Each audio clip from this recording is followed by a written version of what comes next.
சமீபத்தில் நம்மளுடைய சென்னை நகர வாசிகள் எல்லாருக்கிட்டையுமே ரொம்பவே விறுவிறுப்பாகவும் ரொம்பவே ஆவலுடன் பேசப்பட்ட சில விஷயங்கள் இருக்குங்க. அதில் ரொம்பவே முக்கியமான விஷயம் என்ன அப்படின்னு சொல்லி பார்த்தீங்கன்னா, நம்மளுடைய சரவணா ஸ்டோர் ஓனர் சரவணா வந்துட்டு படத்தில் நடிக்கிறதா ஆசை வந்ததாகவும், அதுக்கு அந்த படத்தில் கண்டிப்பாக நயன்தாராவை தவிர வேற யாரை போட்டாலும் நடிக்கவே மாட்டேன் அப்படின்னு சொன்னதாகவும் பல வதந்திகள் வந்துட்டு தமிழ் சினிமாவிலையும் சென்னை மாநகர வாசிகளாலையும் பேசப்பட்டு வந்துருந்துச்சு.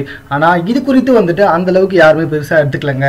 நயன்தாரா தரப்பை சேர்ந்த பல பேர்கிட்ட நம்ம கேட்டு வந்துட்டு இருக்கும்போது அவங்க என்ன சொன்னாங்கன்னா, கோடி ரூபாய் கொடுத்தாலும் நயன்தாரா கண்டிப்பா நடிக்கவே மாட்டாங்க. ஏன்னா தற்போது நயன்தாரா அவங்களை முக்கியமாக வைத்து எடுக்கும் படங்கள்ல மட்டுமே நடித்து வந்துட்டு இருக்காங்க.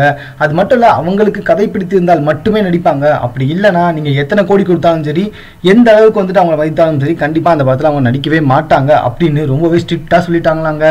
அது மட்டும் இல்லங்க, இது குறித்து நம்மளுடைய சரவணா ஸ்டோர் சரவணா அவங்களுடைய குடும்பத்தாரிடம் கேட்டா அவங்க வந்துட்டு என் பையனுக்கு அந்த மாதிரி ஆசைகள் எதுவுமே வரவே இல்லை, ஒருவேளை வரதா இருந்தா நாங்க சொல்றோம் அப்படின்னு ரொம்பவே கேஷுவலா சொல்லிட்டாங்களாம். ஒருவேளை இவர் நல்ல கடையோட நம்மளுடைய நயன்தாராவை அப்ரோச் பண்ணா கண்டிப்பா இவங்க ரெண்டு பேர் சேர்ந்து நடிக்கிறதுக்கு வாய்ப்பு இருக்கு.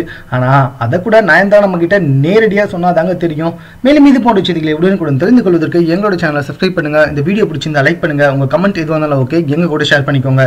தேங்க்யூ.